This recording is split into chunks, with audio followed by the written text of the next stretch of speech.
Aming Diyos, aming Ama, papuri sa inyo at pasasalamat, kayo po lamang ang aming sinasamba sa lugar na ito.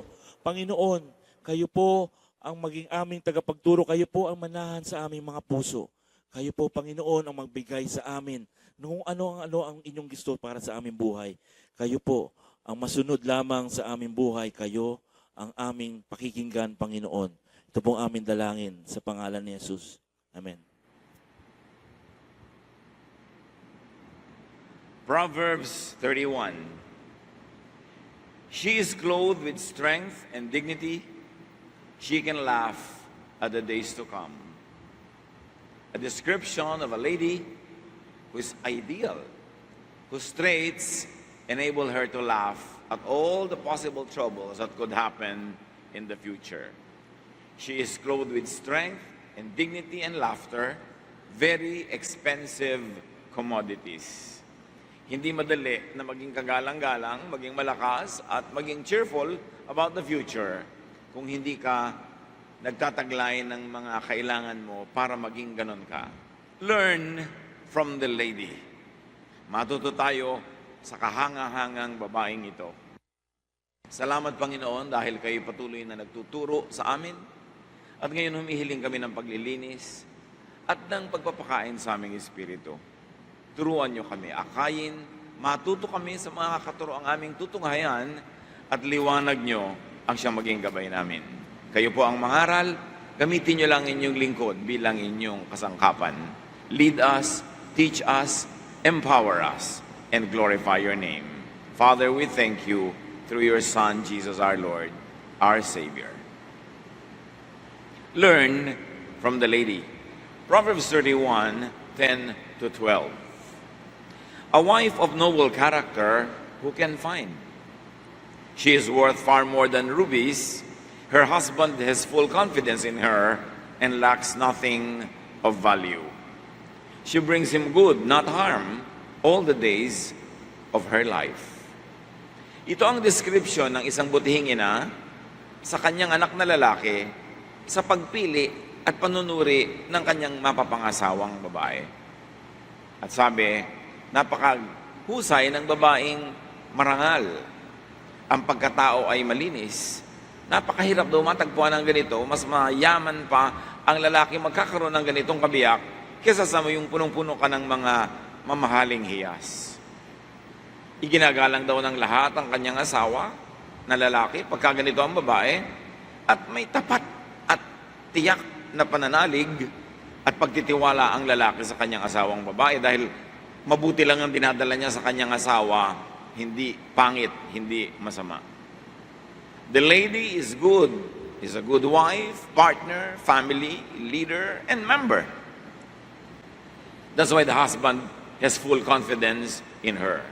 At sa panunuri natin sa kanya, tingnan natin ating mga sarili, hindi lang ito pang babae, ito yung pang lalaki, pang matanda, pang bata, pang lahat ng taong makadiyos at magiging pagpapala sa kanyang pamilya at sa lahat ng kanyang makakasama sa buhay.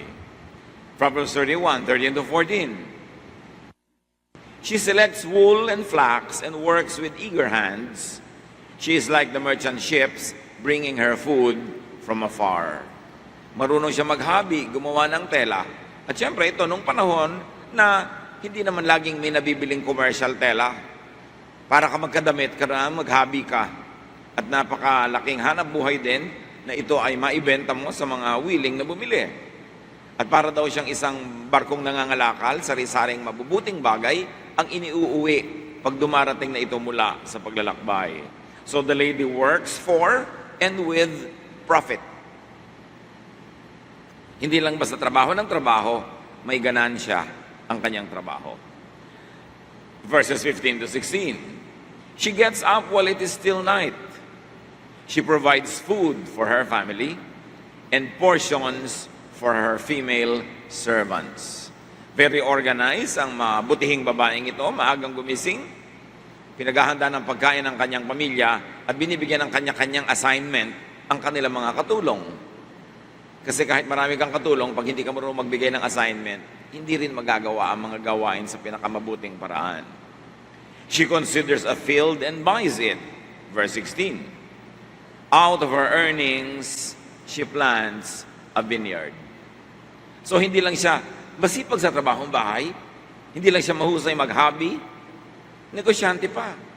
Marunong siyang manuri at sumuri ng mga iba't ibang lupain, mga bukid na pwedeng bilhin, at mula sa kanyang sariling kita, binibili niya ang mga bukid na ito at tinataniman niya. The lady invests. In fact, the lady invests from earnings. Tubunan niya ang gagamitin niyang puhunan sa mga susunod pa niyang mga gagawing negosyo. Proverbs 13, 17 to 18. 31 Proverbs, rather. She sets about her work vigorously. Her arms are strong for her tasks. She sees that her trading is profitable, and her lamp does not go out at night. Malakas sa kanyang mga busy, kayang-kaya niya magtrabaho, at tinitiyak niya na ang kanyang mga negosyo ay may tubo, at hindi siya nauubusan ng langis sa kanyang ilawan sa kalagitnaan ng gabi. Hindi siya nauubusan ng supply kung kailan kailangan niya yung supply, hindi kung kailan nagluluto na siya, wala pala siyang bawang, ay wala pala siyang mantika, kung kailan maglalaban na siya, ay wala pala siyang sabon, laging sa kalagitnaan ng pangangailangan, wala pala. No, hindi nangyayari sa kanya to, kasi meron siyang stock. The lady is well stocked, organized. Hindi kung kailan kakain, tsaka na lang siya maghahanap ng makakain, kung may kailan isusuot yung damit, tsaka paplantsahin, organize siya. Pag kailangan niya, ready na. Proverbs 31, 19 to 20. In her hand she holds the distaff and grasps the spindle with her fingers. Nananahi pa siya. She opens her arms to the poor and extends her hands to the needy. So ang babaeng ito ay magaling kumita pero hindi mukhang pera. Tumutubo ang kanyang mga negosyo. Marami siyang ginagawa pero marunong din siya magbigay sa mga kapuspalad, sa mga deserving na needy. Nagbibigay siya sa mga maralita. The lady gives. She does not only make money, she also gives money away. Very especially as we can discern from her wise ways, hindi wasteful ang pagbibigay niya doon sa mga deserving at doon sa mga talagang truly helpless. Proverbs 31, 21 to 22. When it snows, she has no fear for her household, for all of them are clothed in scarlet. Kung taglamig, hindi siya nag-aalala.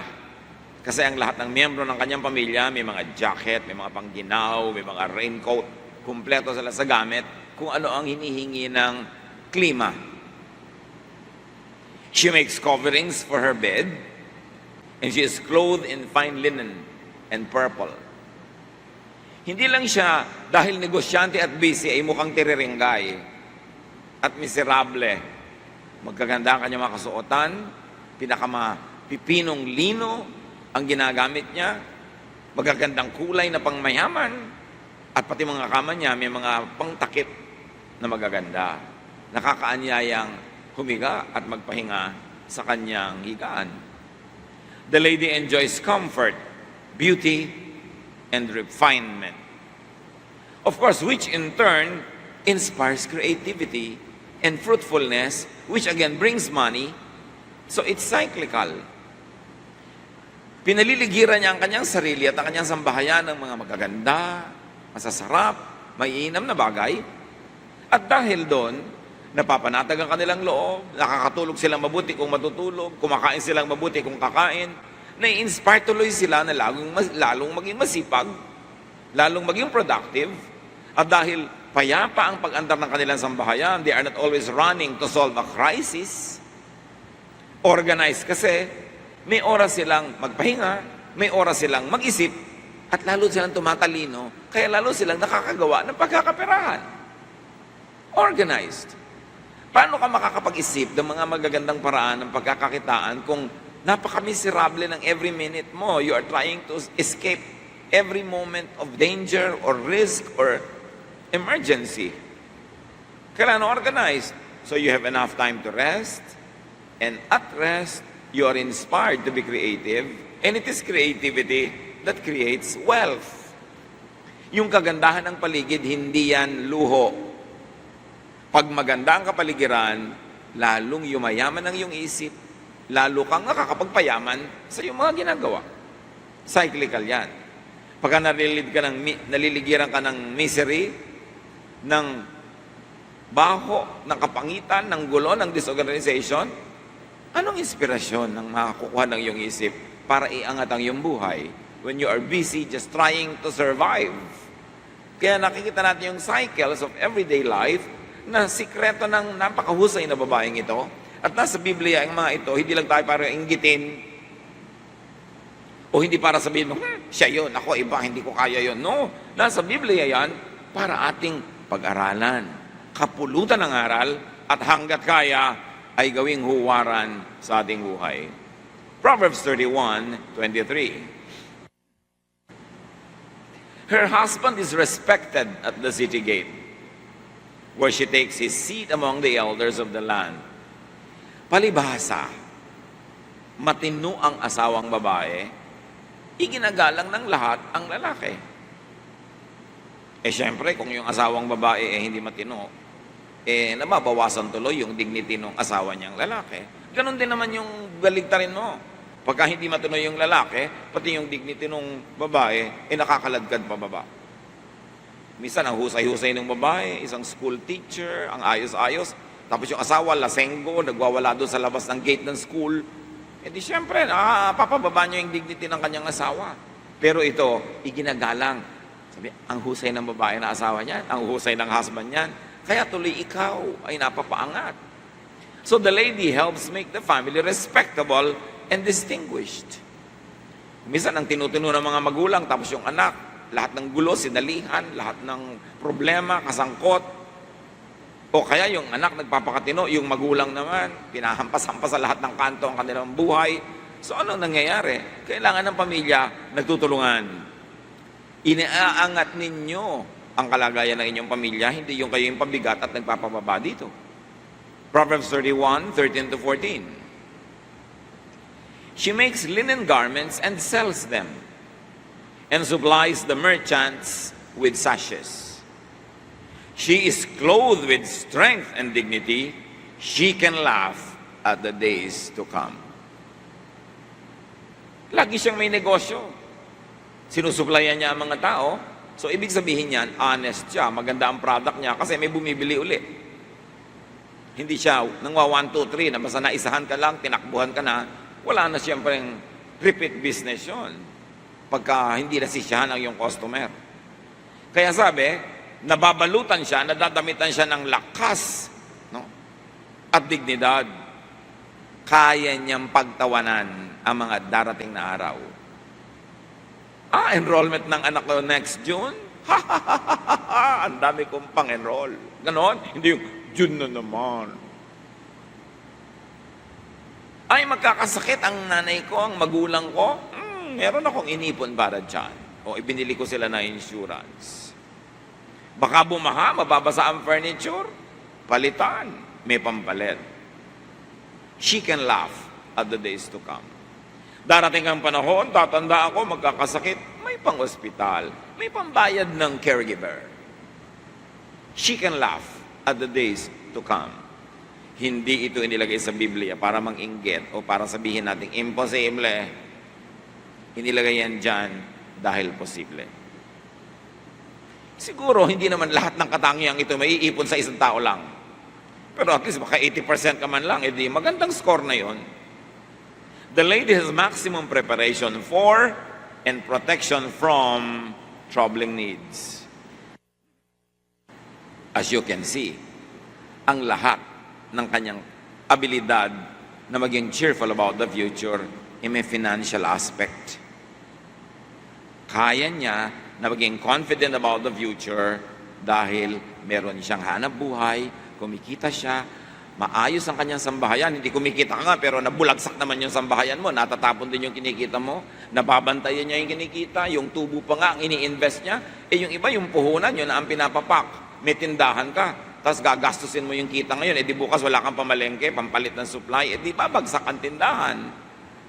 Ang ginagastos lang nila yung tubo, hindi yung puhunan. In fact, yung tubo, ang pangpuhunan uli. Saan siya nagsimula? Nagsisimula ka siyempre na maliit, pero kung napakatino ng paghawak mo and with God's blessing, dumadami yan hanggang dumami ng dumami at marunong magbigay. Importante yon. Proverbs 31:26, she speaks with wisdom and faithful instruction is on her tongue. In other words, pag bumubuka ang kanyang bibig, may saysay, may katuturan, maganda ang mga pangungusap, nakakatuwang marinig, hindi nakakainis, nakakapagpalamig ng ulo, hindi nakakagalit. Kaya marami siyang negosyo. Kasi sa pagnenegosyo, kailangan, gusto ka ng mga tao because people buy only from who they like, people supply only to whom they like. Eh kung hindi ka nakakatuwa, nakakainis ka, lalayuan ka ng tao, paano ka magnenegosyo? Paano ka magkakapera? So, mahusay siya magsalita. Mga kapatid, maging mahusay lang tayo dito sa department na ito. Ang dami ng kasunod na mabubuting bunga kung mahusay kang magsalita. Hindi pag nagsasalita ka na iinis sa'yo yung kausap mo at yung taong ikinukwento mo, pag nabalita niya yung kwento mo, maiinis din siya sa'yo. Liliit ng liliit ang yung mundo. Kukunti ng kukunti ang magiging customer mo at tutulong sa'yo. Kaya mahirap umunlad sa pagsasalita. The lady speaks wisely. And it is a very sound business investment to speak well. Because people help those that they like. So are we likable when we speak? Ang ending ba, nagugustuhan tayo o naaayawan ng kapwa? Importanteng pinag-uusapan natin ang mga ganyang bagay if we like to be able to laugh at the days to come. Proverbs 31:27, she watches over the affairs of her household and does not eat the bread of idleness. Aba, maraming tao, babae man o lalaki, they really watch over the affairs of other people's households. Itong babaeng ito, palibhas at matino, binabantayan niya ang nangyayari sa kanyang sambahayan. Pero meron naman, walang ginabangan, kundi kung anong nangyayari sa kapitbahay. Ano nangyayari sa buhay ng may buhay? Pagkakapirahan ba yun? Matutuwa ba tayo, ang mga tao sa atin kung ganun tayo? Sabi, hindi siya tamad kahit kailan. Lagi siyang may ginagawa. Lagi siyang may ginagawa. Either kumikita, gumagastos, o nagpapahinga. Siyempre, kasama sa mabuting buhay, gumagastos ka rin. Ang sarap naman ng pera, nararamdaman mo lang pag ginagastos mo eh. Kaya yung mga sobrang mahilig mag-ipit, may pera naman, nakaipit ang nakaipit. Anong ligayang mga mapapala mong tinititigan mo yung mga nakasalansan mong mga pera na pag na-demonetize pa, nakalimutan mo, biglang wala ng value. Yung pera mo palang itinago, meron pang nakalagay na bagong lipunan. Ang dami nga, pero ano ngayon? Saysay.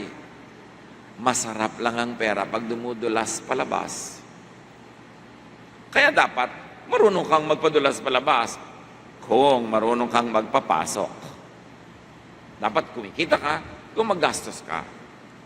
Kung minsan meron kang perang nakaipit sa wallet mo, pag pala itinulong mo sa isang tao o ibinigay mo, biglang magkakagamot na siya, makakapag-enroll na siya, sasaya na siya, pero hindi mo ibinigay, hindi siya sumaya, hindi siya nakapag-enroll, pero nakaipit lang naman yung pera mo doon, walang ginagawa.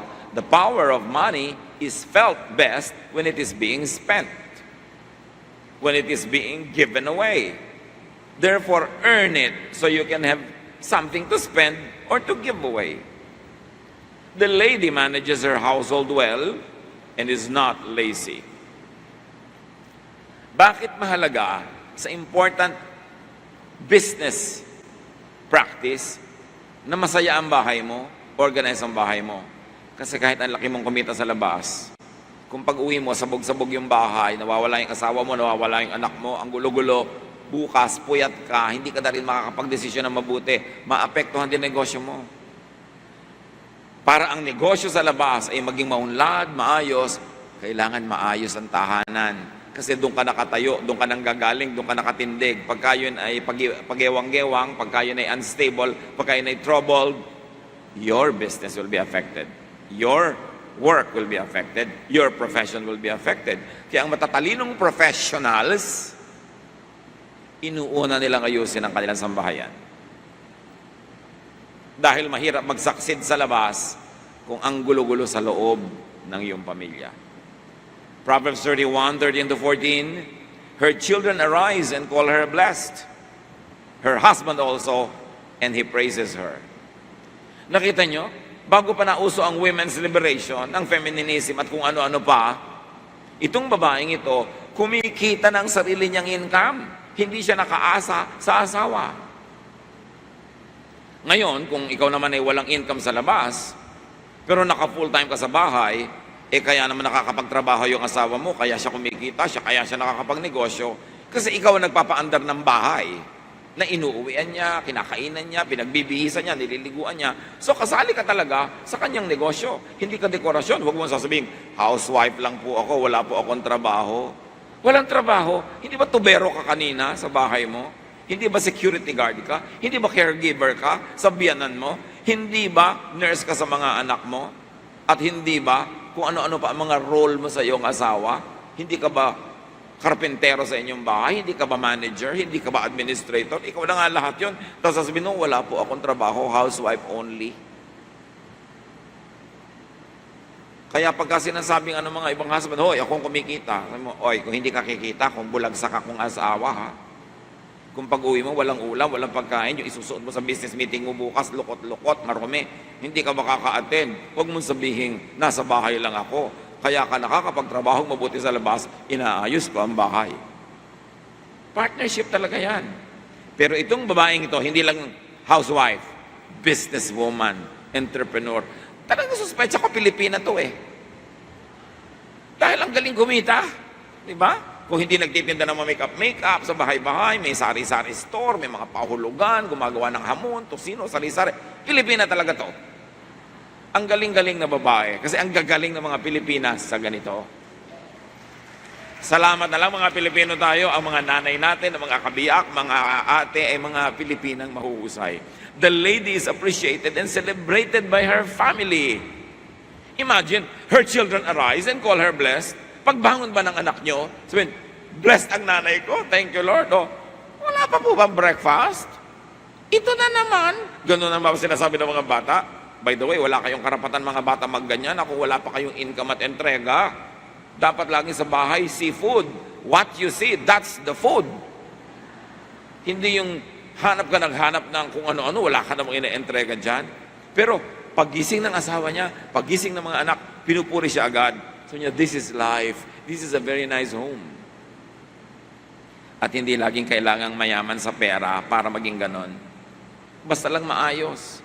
Yun ang atang basic necessities are there and in place. May correct management. Masaya ang buhay pamilya. Everybody is inspired to come home. Pagka ang asawa'y ayaw pang umuwi, hindi pa umuwi kung hindi laseng.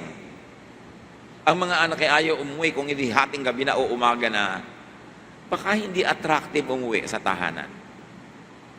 So, dapat attractive. At hindi lang yung asawa o mga anak ang may duty na gawing attractive yon. I mean, hindi lang yung nanay.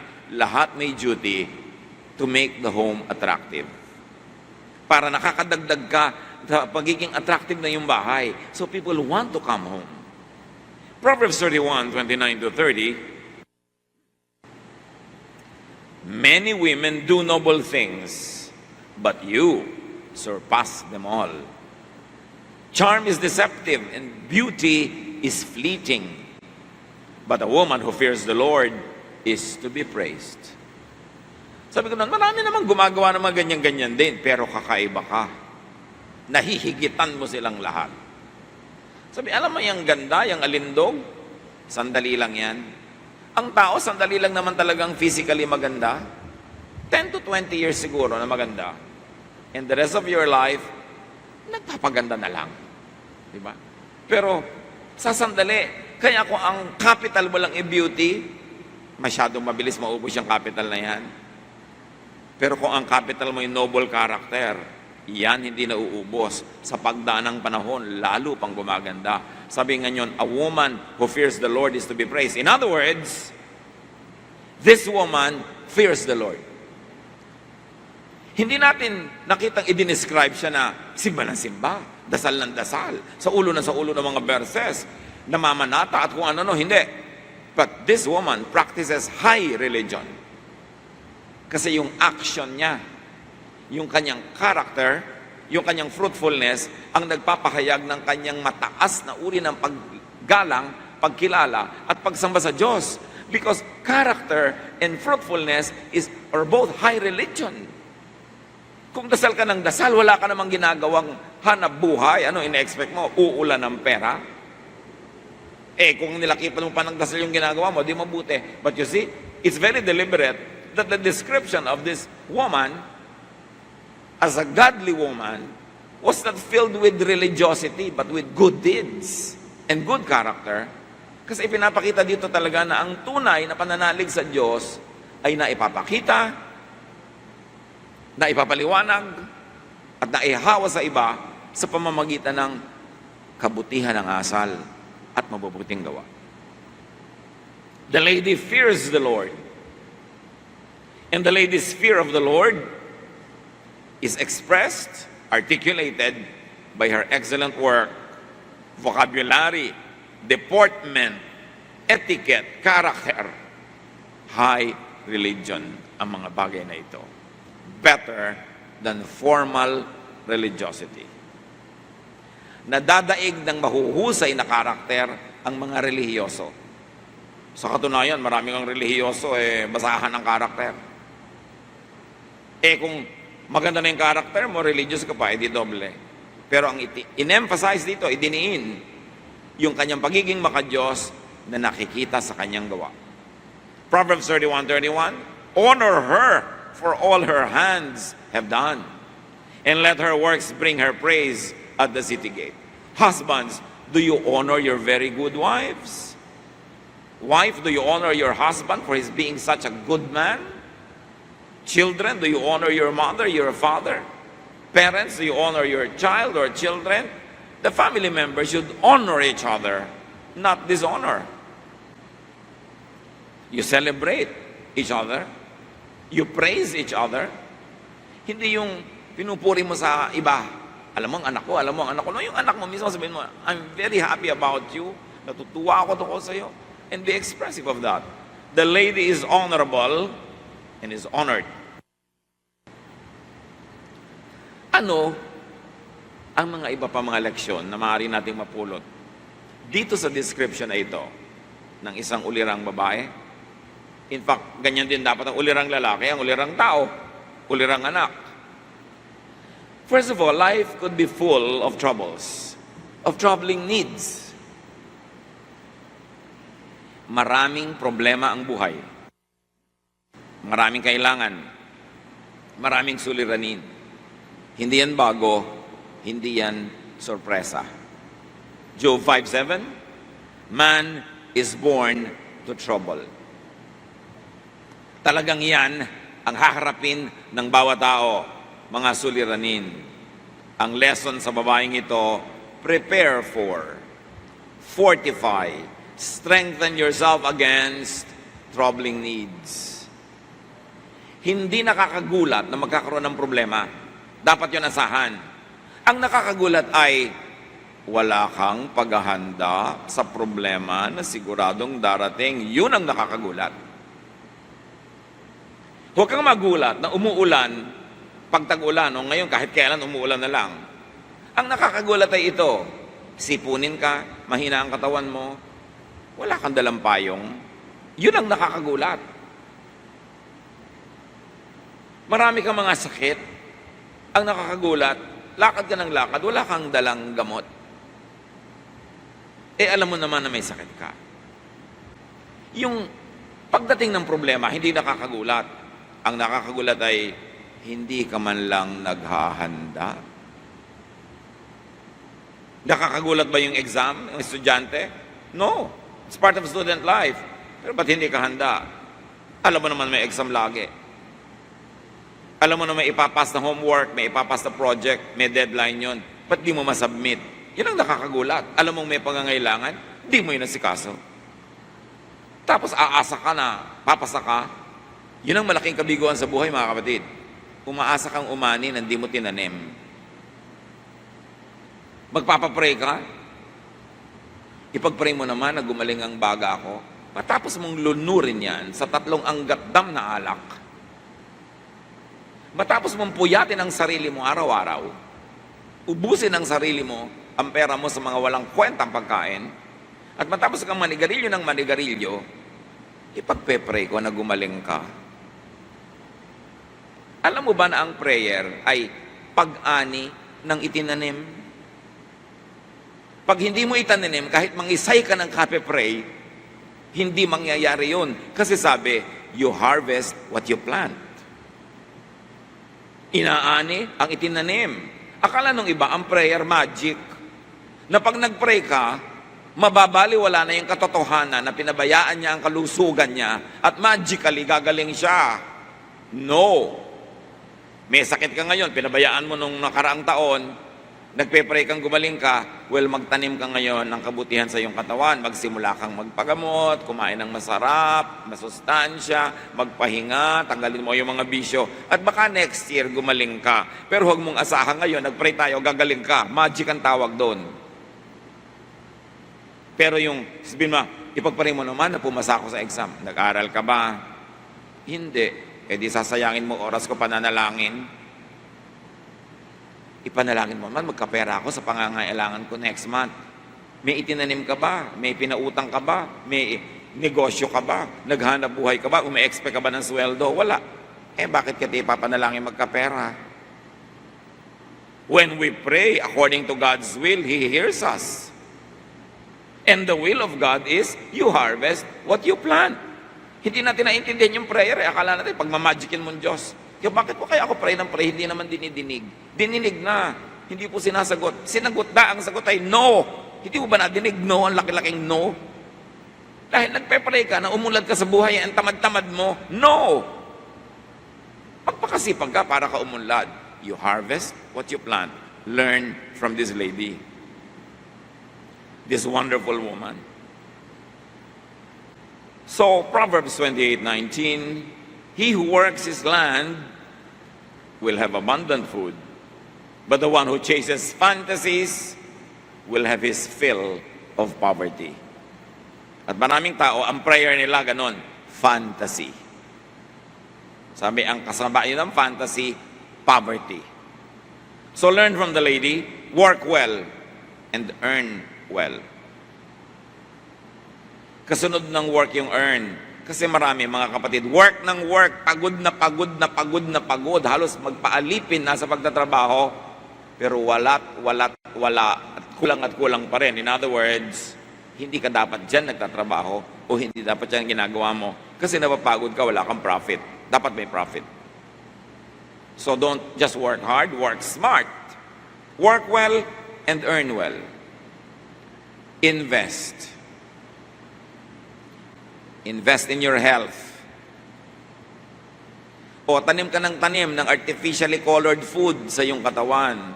Tanim ka ng tanim ng mga pagkain may mga preservatives. Tanim ka ng tanim ng mga may mga sari-sari mga ingredients na unnatural and even bad for the body. Anong aanihin mo 3 months from now, 6 months from now? Eh di sakit. Eh yun ang tanim mo eh. So invest in your body. Invest in good health. Invest financially so that you will earn. Invest in your education. Invest in your skills. Invest in your development para ka umani. Hindi aani ang hindi nagtanim. So invest again, earn, and spend from profits. And save. Earn more than save. Marami sa atin expert sa pagtitipid. Ay nako, talagang expert. Pero bakit hindi tayo maging expert sa pagkita? Nagpapakahusay ka na rin lang, huwag na lang sa pagtitipid. Sa pagkita ng mas maraming pera, para hindi mo kailangan magtipid. Pero puro, anak, magtipid ka, anak, magtipid ka. Ba't hindi mo sabihin, anak, kumita ka. Anak, huwag ka na mag-electric fan, gasto sa kuryente. Bay sabihin mong, anak, dagdagan mo, kita mo, magnegosyo ka, paasensoy mo ang sarili mo para 5 electric fan ang nakatutok sa'yo at liparin ka. Huwag kayo magkasaya ng tubig, maligo lang kayo isang tabo. Ba't di mo sabihin, kumita ka para marami kang pambayad sa tubig? Tipirin mo ang ulam. No.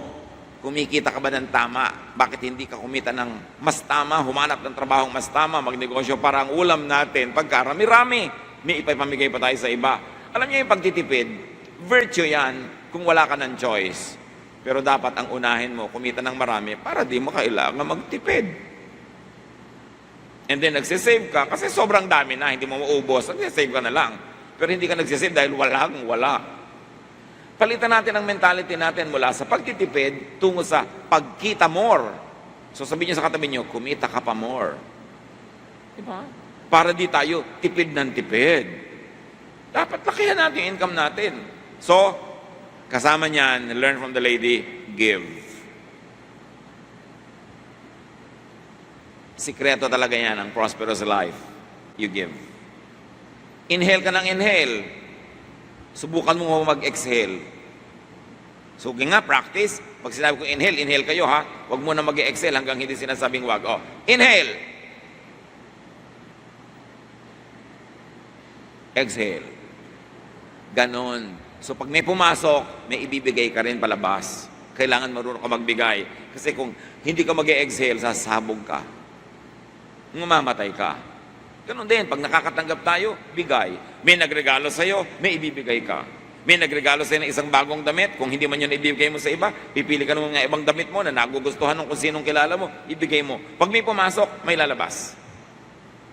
Para fresh ang flow, ang cycle of blessings, the circle of life. Another learning from the lady, make and keep a happy family. Yan ang tunay na kayamanan. Sa mga dahilang na ipaliwanag na natin. Because enjoyment and stability in the home makes you more creative, makes you more fruitful. And learn from the lady, enjoy. Ang laki-laki ng kita mo, tas mukha kang basahan. Hindi ka mamustura, magbihis. Pag nagpupulbos ka, lata na yung nakukuha nung espongha mo, wala nang pulbos.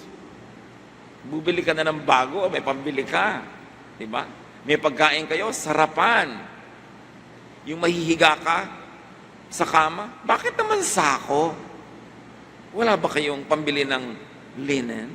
Kung meron, sarapan ang buhay. Kasi baka mamatay ka na bukas. Hindi mo na nalasap. Sayang. Enjoy, because happiness, pleasure, and enjoyment are good capitals. Magandang puhunan yon, yung masaya ka, maginawa ka, ang ganda ng disposition mo, nasasalo mo lahat ng lumilipad na pera sa paligid, kasi masaya ka. Kasi nilalapitan ka ng pera, kasi ayaw din naman ng pera lumapit sa mga malulungkot. Bakit ang pera pasok ng pasok sa pitakang puno na nga? Kasi ang pera, malulungkutin. Ayaw niyang pumasok sa pitakang mag-iisa lang siya doon at walang kasama. So, paramihin mo laman niya para lalong maraming pumasok. That is the rule talaga.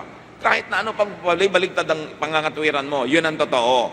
Kaya yung mapera, nagkakapera lalo pa eh. Pero hindi yun magic. May planting involved.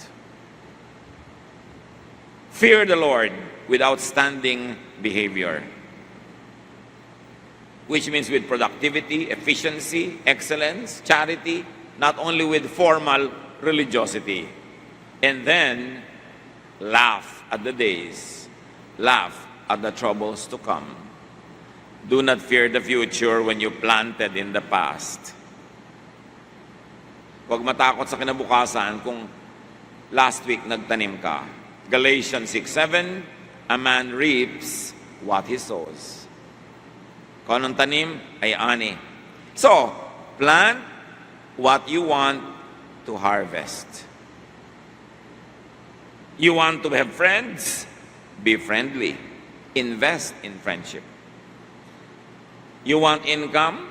Magtrabaho ka o mamuhunan o magnegosyo. You want comfort in the future? Maghirap ka ngayon because you have to earn your comfort. And of course, another way to laugh at the future is to accept trouble as part of life. Huwag mong problemahin yan. Talagang meron yan. Ecclesiastes 11:8. However many years a man may live, let him enjoy them all. But let him remember the days of darkness, for there will be many. Kahit daw maging gaano kahaba ang buhay mo, dapat in-enjoy mo bawat taon. Hindi nagtiis ka ng 10 years para magpasarap sa 11th year, paano kung hindi ka na umabot sa 11th year, hindi ka na sumarap ang buhay.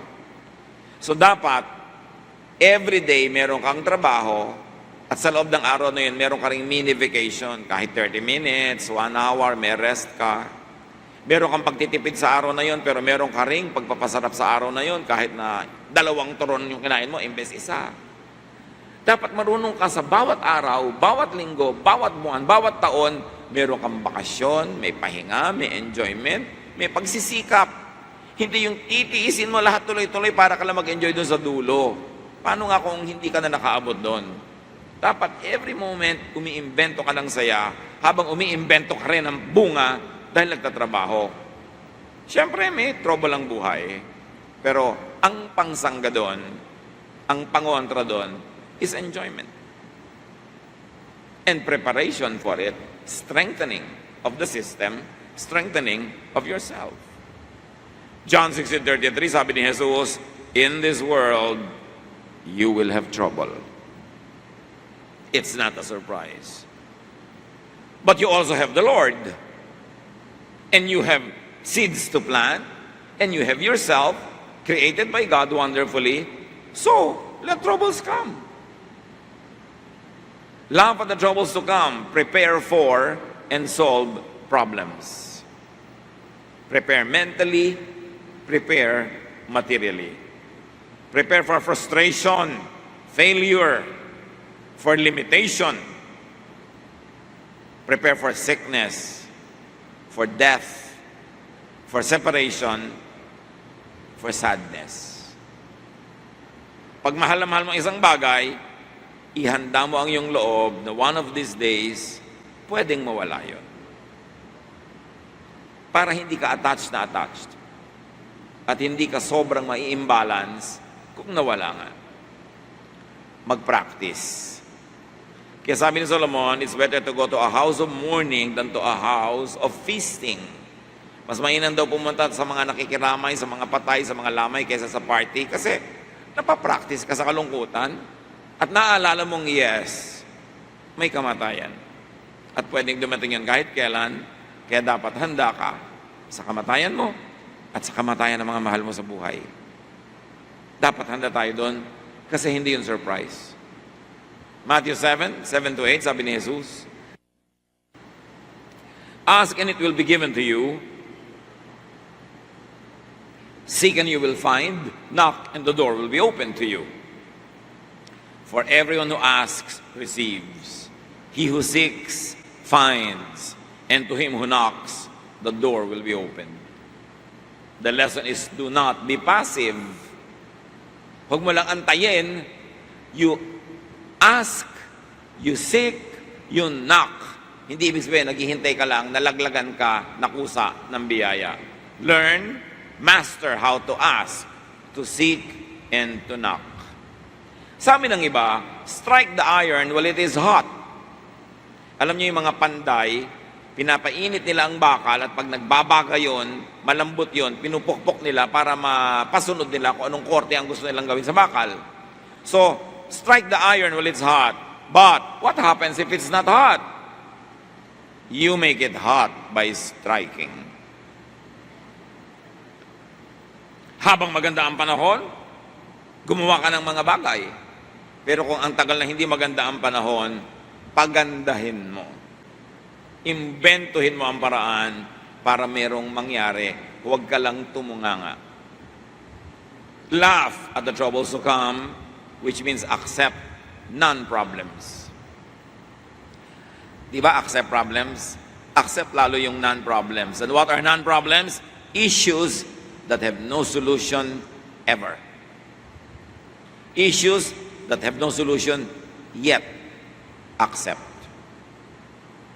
Ganito ugali ng asawa ko. May solusyon ba? Wala. Well, accept it.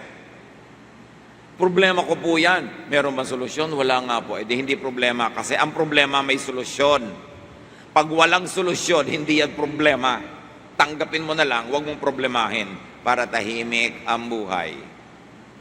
May mga bagay na hindi mo mabago, di tanggapin mo, ambaguhin mo yung ugali mo, yung asal mo, yung pananaw mo, para magtagpo kayo ng bagay na hindi mabago-bago. Di ikaw magbago, di tuloy ang buhay.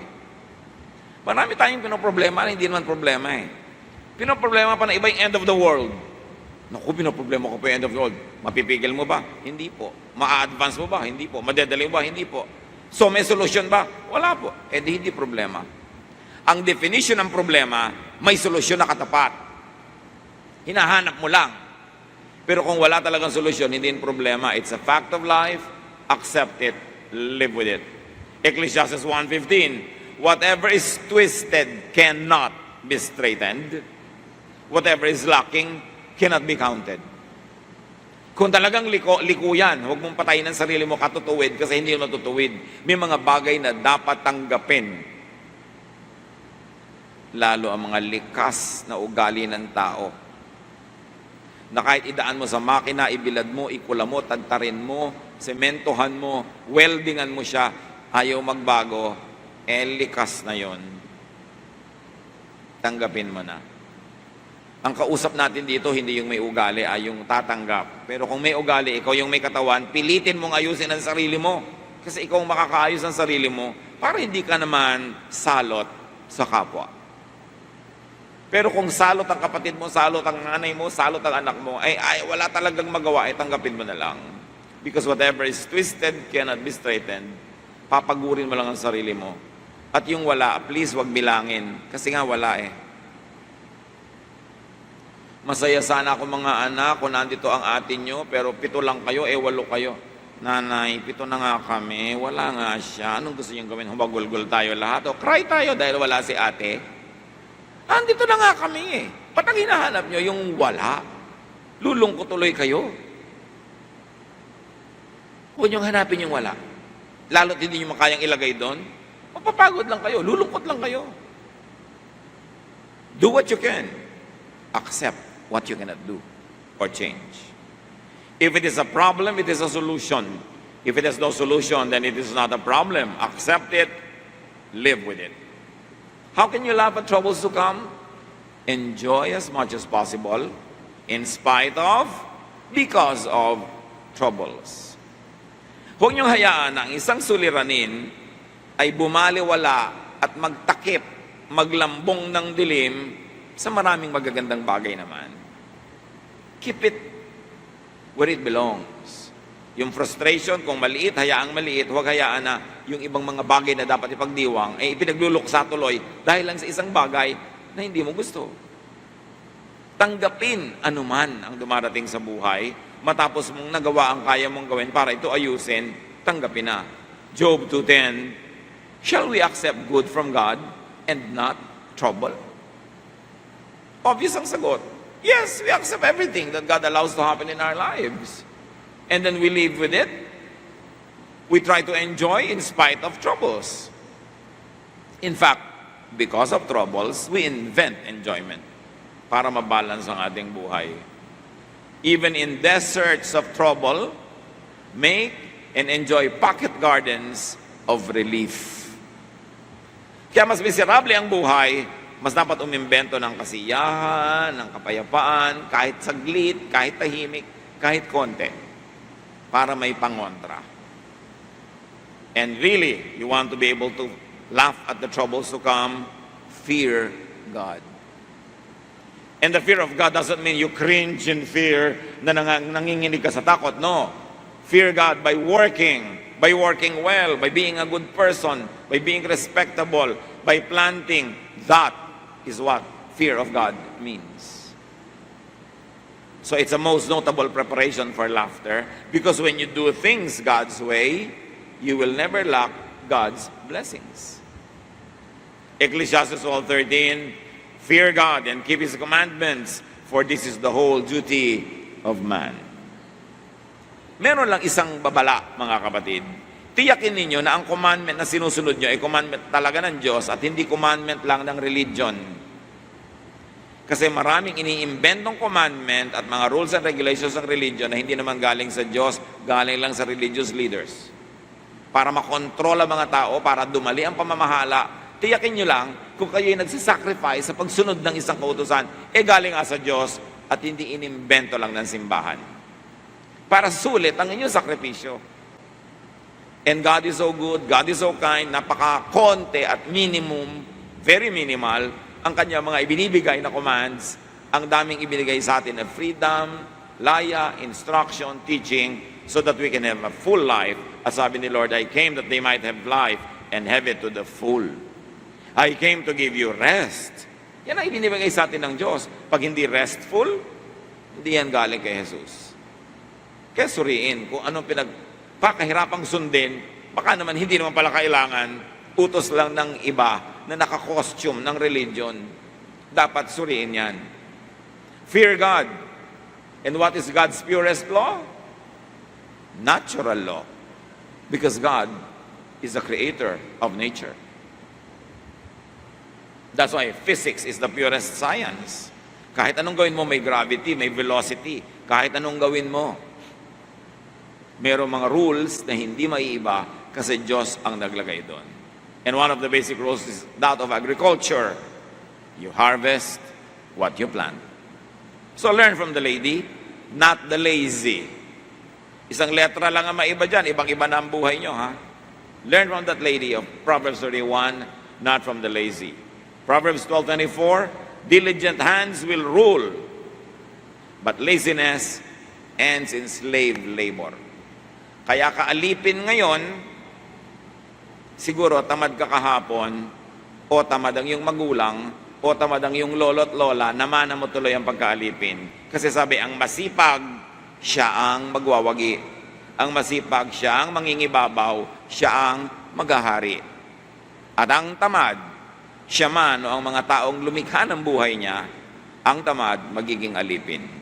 Malinaw yan. Sa Biblia yan ang gagaling. Pagsisikap, sipag, creativity, talent, excellence, yan ang nagpapalaya sa atin mula sa slavery.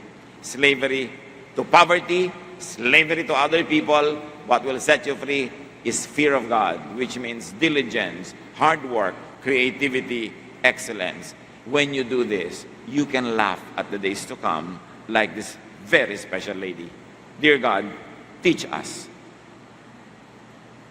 Turuan niyo kami personally paano i-apply ang mga ito sa mga realidad ng aming buhay at para sa ganon, ang iyong mga salita ay magbunga sa amin ng financial freedom, ng social freedom, even political freedom from the influence of people who control our lives. Teach us to deserve what we desire. Teach us to plant what we like to harvest. Pagbulay-bulayan natin sumandali, pagpalain tayo ng Panginoon.